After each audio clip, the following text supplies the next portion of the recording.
السلام علیکم ورحمۃ اللہ وبرکاتہ. نحمده ونستعينه ونستغفره ونؤمن به ونتوكل عليه ونعوذ بالله من شرور أنفسنا ومن سيئات أعمالنا. من يهده الله فلا مضل له ومن يضلله فلا هادي له. ونشهد أن لا إله إلا الله وحده لا شريك له. ونشهد أن سيدنا ونبينا ومولانا محمد عبده ورسوله صلى الله تعالى عليه وعلى آله وأصحابه وسلم تسليما كثيرا كثيرا. أما بعد، أعوذ بالله من الشيطان الرجيم. بسم الله الرحمن الرحيم. خذ من أموالهم صدقة تطهرهم بها وتزكيهم وصل عليهم إن صلاتك سكن لهم والله سميع عليم. ألم يعلموا أن الله هو يقبل التوبة عن عباده ويأخذ الصدقات وأن الله هو التواب الرحيم. صدق الله العظيم.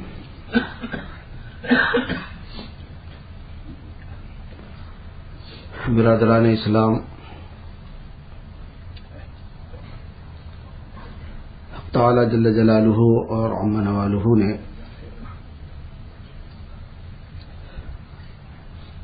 جو اعمال ہمیں عطا فرمائے ہیں وہ مذہب کہلاتے ہیں، اور مذہب دیا گیا ہے انسان کو پاک صاف کرنے کے لیے. حق تعالی شانہ صفائی کو چاہتے ہیں، صفائی پسند ہے، اور پاکی کو چاہتے ہیں، پاکی ہی کو قبول فرماتے ہیں. وَلَا يَقْبَلُ إِلَّا الطَّاهِرَ، اور نہیں قبول کرتے اللہ تبارک و تعالی مگر پاک کو. بدعملی میں گندگی ہوتی ہے جو نظر نہیں آتی، اور خوش عملی میں، نیک عملی کے اندر صفائی ہوتی ہے جو کہ وہ نظر نہیں آتی. اور نبی پاک علی صاحبہ التحیۃ والتسلیم صلی اللہ علیہ وسلم، انہوں نے جو باتیں ہمیں بتائی ہیں دراصل ان کا تعلق انہی چیزوں سے ہے جو انسانوں کو نظر نہیں آتا. کیونکہ نظر آنے والی چیز میں انسان کی عقل بھی کام کر لیتی ہے، اس کا تجربہ بھی کام کر لیتا ہے، اس کو محسوس ہونے والی مال منفعت فائدے وہ بھی اس سے بھی اثر پڑتا ہے، اس کو محسوس ہونے والے جو نقصانات ہیں اس سے بھی اثر پڑتا ہے. اسی لیے اللہ تبارک و تعالی نے سرکار دو عالم آقا نامدار حضرت محمد الرسول اللہ صلی اللہ علیہ وسلم کے ذریعے سے جو چیزیں ہمیں عطا فرمائیں دراصل وہ ایسی ہیں کہ وہ نظر نہیں آتی. اور عجیب بات یہ ہے کہ ان کا تعلق بھی ایسی چیزوں سے ہے جو نظر نہیں آتی. جنت ہے، جنت نظر نہیں آتی. جہنم ہے، جہنم نظر نہیں آتی. آخرت ہے، آخرت نظر نہیں آتی. صراط ہے، صراط نظر نہیں آتا. فرشتے ہیں، فرشتے نظر نہیں آتے. تقدیر ہے، تقدیر نظر نہیں آتی. خود اللہ تبارک و تعالیٰ کی ذات عالی ہے، وہ نظر نہیں آتی. نہ اللہ نظر آتے، نہ فرشتے نظر آتے، نہ کتابوں کو اترتا ہوا ہونے نظر آتا. اور سرکار دو عالم صلی اللہ علیہ وسلم سے اس دنیا سے پردہ فرمانے کے بعد تو کوئی پیغمبر بھی نظر نہیں آتا. اپنے اپنے زمانے میں جو رسول بنتے تھے وہ تو رسول ہونا ان کا نظر بھی آتا تھا.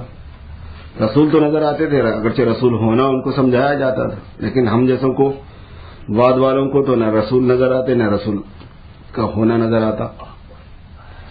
فرشتے نظر نہیں آتے، کتابیں نظر نہیں آتی، اور کتابوں کے ذریعے سے جو زندگی بتائی گئی وہ بھی نظر نہیں آتی. اسی لیے مذہب کا تعلق جو ہے وہ صرف یقین کرنے پر ہے، انسین پر. الذین یؤمنون بالغیب، قرآن پاک سے فائدہ اس کو ہوگا جو غیب پر ایمان رکھتا ہوگا. جو نظر آنے پر یقین رکھے اس کا نام ایمان ہوتا ہی نہیں. تو فائدہ قرآن پاک سے کس کو ہوگا؟ یہ ہدایت کس کے لیے ہے؟ الذین یؤمنون بالغیب، جو یؤمنون بمعنی یوقنون، جو یقین کرتے ہیں غیب پر، ایمان لاتے ہیں، تصدیق کرتے ہیں اس کی جو کہ غیب میں ہے.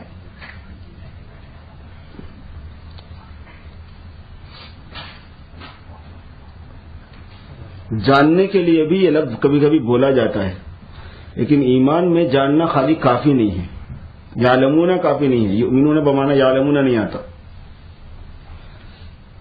اسی وجہ سے ہرقل کو مومن قرار نہیں دیتے، حالانکہ وہ جانتا تھا۔ اہل کتاب جو حضور صلی اللہ علیہ وسلم کو جانتے تھے ان کو ایمان والا قرار نہیں دیا جاتا۔ ابو طالب کو ایمان والا قرار نہیں دیا جاتا، حالانکہ وہ جانتے تھے، بلکہ ظاہر بھی کیا انہوں نے کہ میں جانتا ہوں کہ آپ سچ ہے، مگر میں جانتا ہوں یہی کہا انہوں نے، مانتا ہوں نہیں کہا۔ تو جاننے اور ماننے کا فرق ہے ایمان۔ تو ایمان میں ماننا ہوتا ہے، یعنی دل سے یقین کرنا، تصدیق کرنا، اس کی اختیار کرنا اس کو اپنے دل سے۔ تو جو چیزیں نظر نہیں آتی ان سے متعلق ہے میرے بھائیوں ایمان۔ ان نظر نہیں آنے والی چیزوں پر اثر ڈالنے والی جو چیزیں ہیں، اس پر اثر انداز ہونے والے جو چیزیں ہیں وہ اعمال ہیں، وہ چیزیں نہیں ہیں، وہ بھی نظر نہیں آتا۔ اسی لیے دنیا کی چیزوں سے آخرت نہیں خریدی جاتی ہے، چیزوں سے عمل بنا کے عمل سے آخرت خریدی جاتی ہے۔ دنیا کی چیزوں سے آدمی جہنم نہیں خریدتا، چیزوں سے عمل بنا کے جہنم خریدتا ہے۔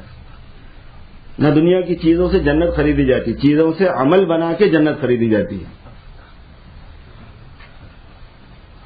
اسی لیے دین میں اعمال دیے گئے، ایمان کے ساتھ کیا چیز دی گئی؟ عمل دیے گئے، اور وہ عمل کا نفع و نقصان محسوس نہیں ہے، مشاہد نہیں ہے، دیکھا نہیں جا سکتا اس کو، جو حقیقی اس کا ہے۔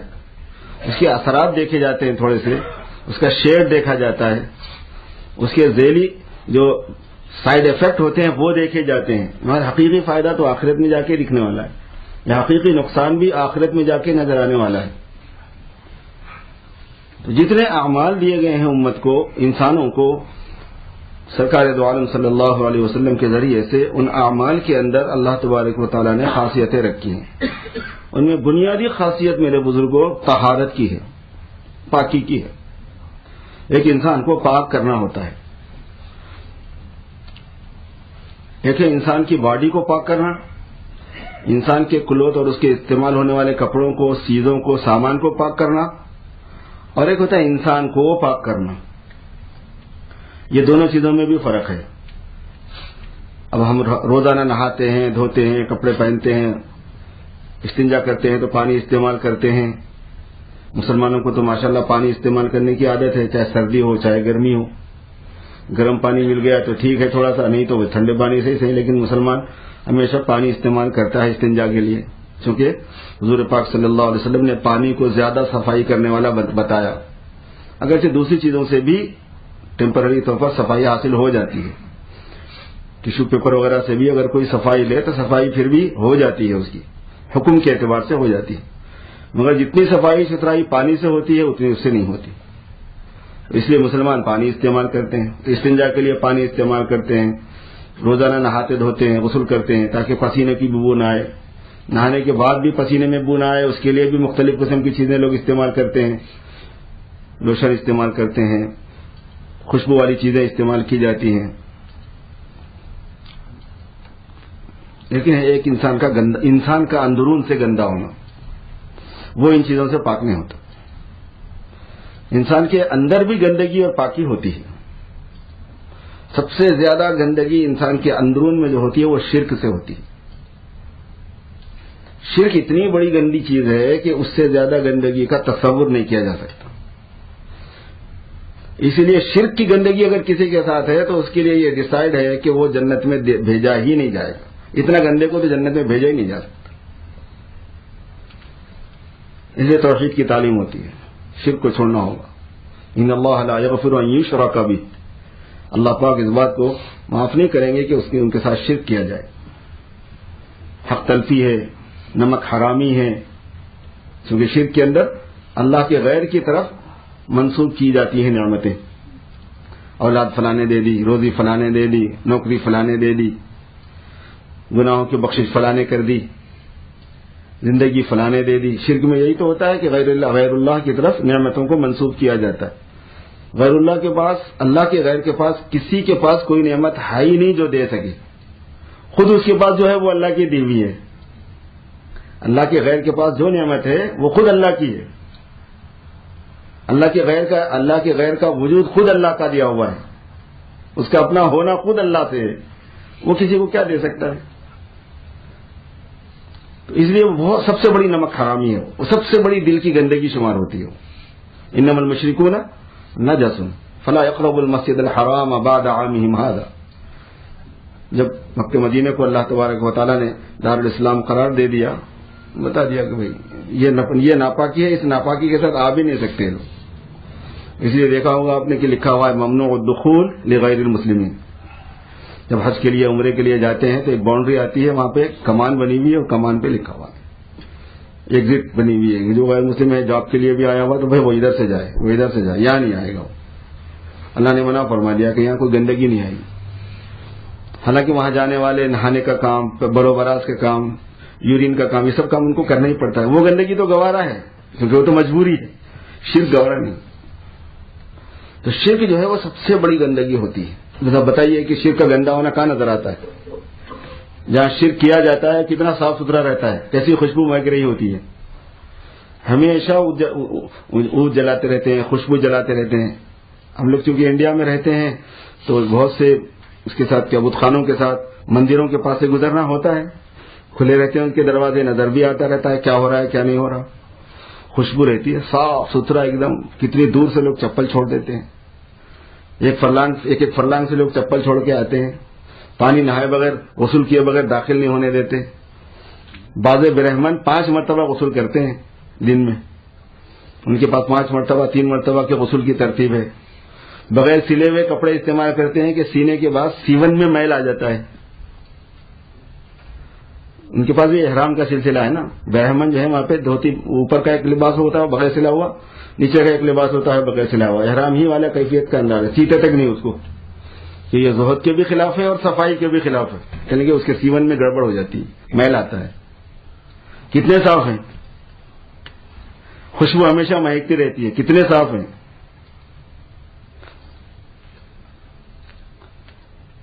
کسی طرح کے بھی شرک والے مرکز پہ آپ جائیں گے آپ کو صفائی ملے گی، وہ صفائی وہ نہیں ہوتی جو شرک میں گندگی ہے۔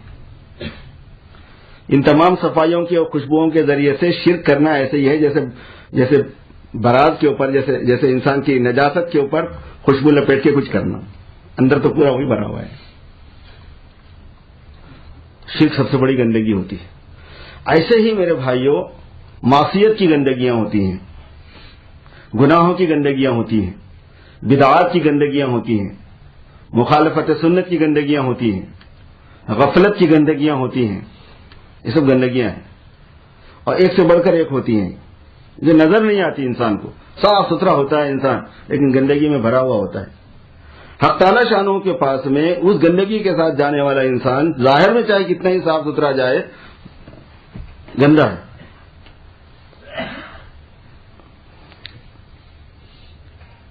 تو انسان کے اندرون میں حرص کی گندگی، بخل کی گندگی، تکبر کی گندگی، کہ میں بہت بڑا ہوں، میں بہت اچھا ہوں، میں دوسروں سے افضل ہوں، میں یوں ہوں، میں وہ ہوں، عجب کی گندگی، ریاکاری کی گندگی، لوگوں میں اپنے امیج بنانے کی شوق کی گندگی، لیڈرشپ کو چاہنے کی گندگی، یہ سب گندگیاں ہیں جو ہمیں پتہ بھی نہیں کہ یہ گندگیاں ہیں۔ بجاہ میں بڑا ہوں، میرے کو بڑا بناؤ، میرے کو امام بناؤ، میرے کو صدر بناؤ، میرے کو سیکریٹری بناؤ، یہ گندگیاں ہیں۔ اسلامی اعتبار سے کسی بھی ایسی چیز کے مطالبہ کرنے والے کو یہ چیز دینا جائز نہیں ہوتی۔ شاید پتہ نہیں آپ لوگوں نے کبھی سنا ہو کہ نہیں سنا ہو۔ اگر کوئی یہ کہے کہ مجھے امام بناؤ تو اس کو امام بنانا اسلام میں جائز نہیں ہے۔ اگر کوئی کہے کہ کمیٹی کو مجھے صدر بناؤ تو اصلاً اس کو صدر بنانا جائز نہیں ہے اسلام میں، مطالبے پر دینا جائز نہیں ہوتا چونکہ وہ گندگی ہے۔ یہ ایک دوسرا ٹاپک ہے، یہ ہماری اسلامی تعلیمات کیا ہیں اور اس وقت ہوتا کیا ہے، یہ سب گندگیاں ہیں۔ کیونکہ بڑا بننے کا شوق یہ گندگی ہے اسلام میں، مال کی حرص یہ گندگی ہے، مال کی محبت یہ گندگی ہے۔ تو اللہ تبارک و تعالیٰ یہ چاہتے ہیں کہ بندہ ظاہر کے اعتبار سے بھی صاف رہے، اسی لیے وضو کیا حکم ہے، اسی لیے غسل کا حکم ہے، اسی لیے خوب طہارت لینے کا حکم ہے. ان اللہ یحب التوابین و یحب المتطہرین. اللہ تواب کو پسند کرتے ہیں اور خوب پاک رہنے والے کو پسند کرتے ہیں. تطہر اصل میں ظاہری پاکی کو بولتے ہیں، توابیت باطنی پاکی کو بولتے ہیں. اصل میں توبہ کرنے سے آدمی گناہ سے دور ہوتا ہے تو پاک ہوتا ہے. تو ہے وہ اصل میں یحب الطاہرین ہی، لیکن وہ طاہر باطنی ہے، اور باطنی طہارت کے لیے توبہ ہوتی ہے. اصل میں باطنی وضو جو ہے وہ توبہ ہوتا ہے. اس لیے توبہ کی تعلیم ہے قرآن پاک میں، احادیث مبارکہ میں جگہ جگہ. استغفار کی کثرت کی تعلیم ہے. استغفار کیا ہے؟ توبہ ہے. اللہ میں معافی چاہتا ہوں، اللہ میں معافی چاہتا ہوں، شرمندہ ہوں اپنے گناہوں پر، اپنی کوتاہیوں پر. یہی توبہ ہے. توبہ کی حقیقت ہی شرمندگی ہے. اپنی بدعملی پر، اپنی غفلت پر، اپنی کوتاہی پر شرمندہ ہو کے اللہ سے معافی مانگنے کا نام توبہ ہے، اور وہ استغفار میں ہوتا ہے. اور وہ روزانہ 100 مرتبہ سے زیادہ کرنے کی تو حضور پاک صلی اللہ علیہ وسلم نے ترغیب دی ہے. اور برے عمل کے بعد تو استغفار کرنا ہوتا ہی ہے، نیک عمل کے بعد بھی استغفار کرنا ہوتا ہے.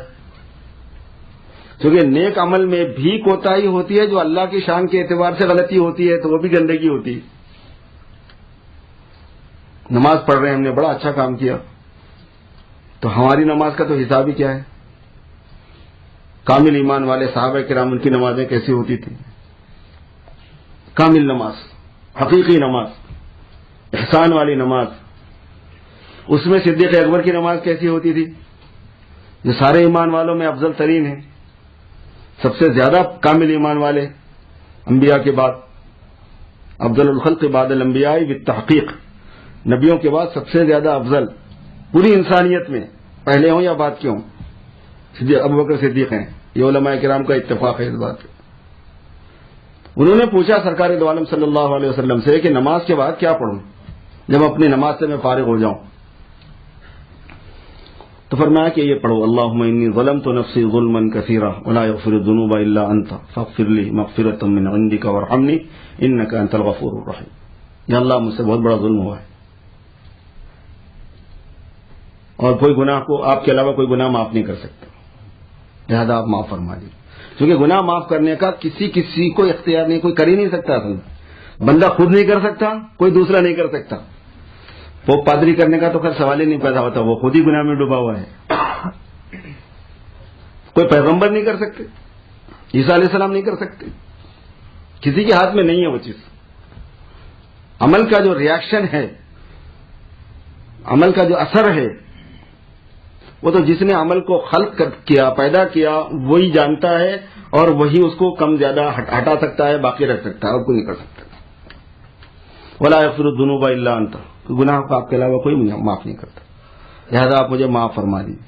تو اللہ پاک یہ چاہتے ہیں مجھ سے اور آپ سے، سارے مسلمانوں سے، ساری انسانیت سے، کہ بندے اپنی اس دنیا میں رہ کر وہ طہارت سیکھیں جو اللہ کو پسند ہے، وہ پاکی سیکھیں. تو وہ جو پاکی ہوتی ہے اس کے لیے عمل دیے جاتے ہیں. نماز بھی پاک کرنے کا کام، روزہ بھی پاک کرنے کا کام، صدقات بھی پاک کرنے کا کام، زکوٰۃ بھی پاک کرنے کا کام، حج بھی پاک کرنے کا کام. یہ پاکی ہے اعمال کے ذریعے سے. تو جو آیت کریمہ میں نے آپ کے سامنے تلاوت کی ہے، اس میں بھی ایک پاکی کا بیان ہے اصل میں، اس لیے میں نے وہ آپ کو سنائی. اس میں خاص مضمون ہے. اس مضمون کو تو میں بہت طول کھینچ کے نہیں سنا سکتا آپ کو لمبا، لیکن بہرحال 2-4 منٹ میں تھوڑا سا مضمون اس کا سنانا چاہتا ہوں. وہ یہ کہ اللہ تبارک و تعالیٰ نے سرکار دو عالم صلی اللہ علیہ وسلم کو ایک بات فرمائی ان 3 صحابہ کے بارے میں جو کہ غزوہ تبوک میں شرکت سے رہ گئے تھے. کچھ لوگ جو غزوے میں نہیں گئے تھے حضور کے ساتھ، کچھ منافقین تھے، انہوں نے معذرتیں کی، حضور پیش کیے کہ فلاں وجہ سے فلاں وجہ سے. آپ صلی اللہ علیہ وسلم ان کے ظاہری حضور کو دیکھ کے قبول کرتے رہے. اور کچھ وہ تھے جنہوں نے صاف صاف کہہ دیا کہ کوئی وجہ نہیں ہے، بس سستی اور غفلت آ گئی تھی اس لیے ہم یہاں سے. دل میں کوئی منافقت نہیں ہے، نہیں کرنے کا کوئی وعدہ، وہ ذہن میں کوئی وہ نہیں تھا کہ ہم یہ کام نہیں کرنا ہے. یہی تھا کہ کریں گے، لیکن کریں گے میں رہ گئے. قافلہ آگے نکل گیا، ہم جوائن ہونے میں رہ گئے، قافلہ آگے نکل گیا، آ بھی گیا، بس اور کوئی بات نہیں. پھر انہوں نے مسجد میں اپنے کو بند کر دیا. حضور پاک صلی اللہ علیہ وسلم نے بھی ان سے بائیکاٹ کر دیا اللہ کے حکم سے، اور 51 دن تک ان سے بائیکاٹ کیا، 51 ڈیز تک. بہت لمبا واقعہ ہے ان کا. کوئی ان سے بات نہیں کرتا تھا، سلام نہیں کرتا تھا. حضور کو وہ سلام کرتے تھے تو حضور جواب نہیں دیتے تھے، کوئی بات نہیں کر سکتا تھا ان سے 51 ڈیز تک. تو تو پھر اللہ تبارک و تعالیٰ نے ان کی توبہ قبول ہونے کا بیان کیا قرآن پاک میں. جب ان کی توبہ قبول ہوئی تو اس کے شکرانے میں یہ تینوں حضرات اپنا مال لے کر حضور کے پاس آئے کہ ہمارا یہ مال دین کے کاموں میں لگا دیجئے. تو آپ صلی اللہ علیہ وسلم تھوڑا سا جھجکے کہ ان کا مال لوں یا نہ لوں. تو اللہ تبارک و تعالیٰ نے ارشاد فرمایا کہ نہیں، لے لیجئے. پھر اس پر یہ فرمایا خذ من اموالہم صدقۃ تطہرہم بہا، لے لو ان کا مال، یہ ان کو پاک کرے گا. مال کائے کے لیے لیا جاتا ہے؟ دین کے کاموں میں کہ آدمی دینے والے کو پاکی حاصل ہوتی ہے اس. اب کیسی ہوتی ہے یہ اللہ کو معلوم ہے. وتزکیہم، اور ان کا تزکیہ کرے گا. آپ ان کا تزکیہ کریں گے، آپ ان کو پاک کریں گے ان کا مال لے کر، یعنی آپ کا لے لینا ان کے مال کو یہ ذریعہ بنے گا. تو مال کا خرچ ہونا اللہ کے راستے میں بظاہر یہ لگتا ہے کہ ہم نے دین کے کاموں میں مال کو لگا کے دوسرے پر احسان کیا. قرآن پاک میں جگہ جگہ یہ ہے کہ یہ ہم جو تم کو ترغیب دیتے ہیں کہ تم اپنا مال اللہ کے راستے میں لگاؤ، دین کے کاموں میں لگاؤ، اس میں تمہارا فائدہ ہے، تمہارے فائدے کے لیے ترغیب دی جاتی ہے. دین کے کام چلتے ہیں. اب 1500 سال سے دین کا کام چل رہا ہے پوری دنیا میں. جب سے اس دنیا میں اسلام آیا، جب سے دین زندہ ہے، دین پھیل رہا ہے، دین کے کام ہوئے، دین کے مراکز بنے، دین کے مساجد بنے، دین پھیلا پوری دنیا میں. ہمارا چندہ ہے اس میں؟ کوئی ہم نے دیا تھا اس میں کچھ؟ وہ تو اللہ پاک کا نظام ہے کہ موجودہ لوگ کریں گے تو ان سے لیا جائے گا، نہیں کریں گے تو ان کو ہٹا کے دوسروں سے لے لیا جائے گا. ان تتولوا یستبدل قوما غیرکم ثم لا یکونوا امثالکم. اگر تم نہیں کرو گے تو پھر ہم تم کو ہٹا دیں گے. اللہ پاک ہے، غنی ہے، وہ بادشاہ ہے، وہ جو چاہے کر سکتے ہیں. ان یشاء یذہبکم، میں اگر اللہ چاہے تو تمہیں 1 منٹ میں ختم کر دے، صاف کر دے تم کو. یذہبکم کے معنی آتے ہیں آگے بڑھا دینا. اگر چاہے تو 1 منٹ میں آگے بڑھا دے تم کو. وَيَسْتَخْلِفْ مِن بَعْدِكُمْ قَوْمًا آخَرِينَ، تمہارے بعد دوسروں کو لے آئے. تو یہ اللہ تبارک و تعالیٰ کی طرف سے اعمال چاہے جان کے دیے جائیں میرے بھائیوں، جان کی لین کے، نماز پڑھنے کے، روزہ رکھنے کے، چاہے مال کی لین کے دیے جائیں، یہ بندے کی مصلحت کے لیے اللہ پاک کی طرف سے یہ نظام ہے. ہمیں یہ ترتیب اللہ تبارک و تعالیٰ نے دکھائی، بڑا فائدہ پہنچایا، بڑا احسان کیا اللہ پاک نے. اسی لیے ہمارے مال کو اللہ کے لیے لگانے کی ترغیب دی، اسی لیے ہماری جان کو اللہ کے لیے لگانے کی ترغیب دی، تاکہ بندے پاک صاف ہوں اور اللہ تبارک و تعالیٰ کی قرب و معیت ان کو حاصل ہو. اس مختصر سی گفتگو کے بعد ایک چھوٹی سی بات آپ سے عرض کرنی ہے جو جمعہ میں آپ کے پاس اعلان کی شکل میں آ رہی ہے. وہ یہ ہے کہ ہماری اپنی اس بلڈنگ کو پیڈ آف کرنے کے سلسلے میں کوشش کی جا رہی ہے. رمضان میں کی گئی تھی، ماشاءاللہ آپ حضرات نے تعاون کیا، اس تعاون کو پیڈ آف جتنا اس سے ہو سکتا تھا پیڈ آف کیا گیا. اس سے پہلے کے رمضان میں کی گئی تھی، ماشاءاللہ آپ حضرات نے تعاون کیا، اس سے جتنا پیڈ آف ہو سکتا تھا وہ کر دیا گیا. اب یہ ظاہر ہے کہ 2.5 ملین کی اس بلڈنگ کے اندر اب 13 لاکھ باقی رہ گئے ہیں، 1.3 اس بلڈنگ کے باقی رہ گئے ہیں. تو اس کے لیے کوشش پھر کی جا رہی ہے 1 مارچ کو، اور جو جگہ ہے آپ لوگوں کو سب کو پتہ ہی ہوگی. اس میں آپ حضرات کو ترغیب دی جاتی ہے، اور کوئی لپٹنا نہیں ہے، کوئی اصرار کرنا نہیں ہے، کوئی زبردستی نہیں ہے. ایک ترغیب ہے کہ بھائی دیکھو ایک بہترین موقع ہے دین کے کام کا اس ملک میں، دین کی حفاظت کرنا ہماری ذمہ داری ہے، دین کی تعلیم کا انتظام کرنا ہماری ذمہ داری ہے، دین کو باقی رکھنے کی کوشش کرنا ہماری ذمہ داری ہے، آنے والی نسلوں میں دین کو منتقل کرنا ہماری ذمہ داری ہے، دین کی حفاظت کے لیے مال لگانا ہماری ذمہ داری ہے، دین کی حفاظت کے لیے پیسہ لگانا، وقت لگانا ہماری ذمہ داری ہے. اس بات کی بات چلائی جا رہی ہے، اور ماشاءاللہ آپ حضرات کے کانوں میں بھی یہ بات پڑی ہوں گی. آپ حضرات سے درخواست ہے کہ اس معاملے میں تھوڑا سا آپ دلچسپی لیں. یہ آپ کا اپنا ادارہ ہے، اس میں انشاءاللہ تعالی بہت آسانی سے پھر یہ بلڈنگ پیڈ آف ہو جائے گی. تو اس کے کیا بینیفٹس ہیں، کیا فائدے ہیں، وہ آپ کو پیپر میں بتائے گئے ہیں، دکھائے گئے ہیں کہ کتنی اس سے سہولت امت مسلمہ کو ہوگی اور یہ کام کرنے والوں کو ہوگی. ہر مہینہ جو ہے $25,000 ان کو جمع کرنے کی مشقت بچ جائے گی. پھر وہی صلاحیت دوسرے دن کے کاموں میں لگ جائے گی. اور اگر ہم جمع کر کے پیڈ آف نہیں کر لیتے ہیں تو یہ بلڈنگ کا سلسلہ جو چلتا ہے لیز دینے کا آہستہ آہستہ، وہ جا کے $2.5 لاکھ $2.5 ملین جو ہے نا وہ ہمارے بڑھ رہے ہیں. اس میں پورے ختم پہ 25 سال کے ختم پہ جا کے جو ہوتے ہیں وہ کسے دینے ہیں؟ وہ اپنے جیب سے ہی دینے ہیں. دوسرے لوگ تو آئیں گے نہیں، فرشتے تو آگے دیں گے نہیں، مگر آپ ہی دیتے رہنا پڑے گا اس کو. وہ محنت الگ ہے، پھر یہ کام الگ ہے. اور ہلکا ہو جائے گا، اسموتھلی رن ہو جائے گا، آپریشن ہو جائے گا اپنے ادارے کا، جو ماشاءاللہ دارالعلوم چل رہا ہے، گائیڈنس چل رہا ہے، شریعہ بورڈ چل رہا ہے، مصلح چل رہے ہیں، صبح شام کی تعلیم چل رہی ہے، حفظ کر رہے ہیں بچے، حافظ بن رہے ہیں، عالم بن رہے ہیں، عالمہ بن رہے ہیں، فتوے دیے جا رہے ہیں، یہ سارے کاموں میں کتنی مدد ہو جائے گی، اور اس مدد میں آپ کا ہاتھ ہو جائے گا. آپ تو اپنے جاب کر رہے ہیں لیکن ثواب میں آپ کو یہ سارے کام مل رہے ہیں. آپ جا کے بولیں گے اللہ کے پاس کہ پروردگار میں تو جانتا بھی نہیں، یہ فیلڈ میں نے کبھی قدم ہی نہیں رکھا، اس کی الف با نہیں معلوم، یہ سارا ثواب مجھے کیسا؟ کہ تو نے تعاون کیا تھا اور اس تعاون سے یہ سارے کام ہو رہے تھے. اور میری عادت یہ ہے کہ جو کام کرتا اس کو بھی ثواب، جو تعاون کرتا اس کو بھی ثواب. ہمارے بزنس کا انداز ہی ہے، ہمارے کاروبار کا انداز ہی ہے. اللہ یہ فرمائیں گے تو قرآن پاک کے حفظ کا ثواب، عالم کا ثواب، اور جناب والا تبلیغ کا ثواب، تعلیم کا ثواب، فتواؤں کا ثواب ایک ایسے آدمی کے ہاتھ میں ملنے والا ہے میرے بھائیوں جس کو کبھی فتوا نام کی چیز نہیں معلوم ہوگی. وہ کیوں؟ اس لیے کہ اللہ پاک نے جو نعمت عطا فرمائی اس سے ہم نے دین کے کام میں حصہ لیا. اس لیے آپ سے گزارش ہے کہ جتنے ٹکٹس لینے کی ترغیب دی جا رہی ہے وہ تو لے ہی لیجئے، لیکن ظاہر ہے آپ کو پتا ہے کہ یہ بڑا اماؤنٹ ہوتا ہے، ویسے ادا نہیں ہوتا. تو آپ سے یہ درخواست ہے کہ آپ اپنے طور پر فائنڈ آؤٹ کر کے مخیر لوگوں کو متوجہ کریں اور ان کو لے کر آئیں، ہمیں لے جائیں ان سے ملاقات کرنے کے لیے. صاحب ان سے بھی ٹائم لے لیجئے، ہمارے ساتھی تیار ہیں اس کے لیے. آپ والنٹیئرلی تھوڑی خدمت پیش فرمائیں اپنی، اور اپنے سے جو ہو سکتا ہے وہ تعاون فرمائیں اور ٹکٹ بھی اس کے ساتھ میں خرید لیں. یہ ایک دو آدمیوں کا کام نہیں ہے، 4-5 آدمیوں کا کام نہیں ہے، ادارے کے 4-6 آدمی مل کے کرنا چاہے نہیں ہوتے. جب تک آپ سارے لوگوں کے دل میں بھی یہ بات نہ آ جائے اور آپ خود بھی انٹینشنلی اس میں انوالو نہ ہو جائیں کہ ہاں یہ کام میں ہاتھ ڈال دوں اور ان کا تھوڑا سپورٹ کر دوں، یہ گاڑی تھوڑی آگے نکال دوں، تب میرے دوستوں یہ کام بڑی آسانی سے ہوگا. بہت سے کام آپ حضرات نے ماشاءاللہ کی اور کرتے رہتے ہیں اور کر رہے ہیں. جب کبھی ہم نے یہ بلڈنگ کا تقاضا رکھا آپ نے نہیں کہا، جو آپ سے ہوتا تھا آپ نے کیا، کام اللہ نے کرا دیا. چھت کا کام آیا چھت کا ہو گیا، ونڈو کا آیا ونڈو کا ہو گیا، اے سی کا آیا اے سی کا ہو گیا، پردوں کا آیا پردوں کا ہو گیا. کون سا کام ہے جو یہاں آیا اور ہم نے آپ کے سامنے رکھا اور آپ نے اس کو نہیں کیا؟ کرتے رہتے ہیں ماشاءاللہ. اللہ تعالیٰ جزائے خیر دے، قبول فرمائے آپ لوگوں کی ان خوشی ان عطیات کو، ڈونیشنز کو، تعاون کو. اور آگے بھی آپ سے یہ درخواست ہے کہ آنے والے اس 1 مارچ کے اس ہمارے پروگرام کو کامیاب بنانے کی ذمہ داری آپ کی ہے. تھوڑا سا اس ذمہ داری کو قبول فرما رہے. حق تعالیٰ شانہ مجھے اور آپ کو سب کو توفیق عطا فرمائے.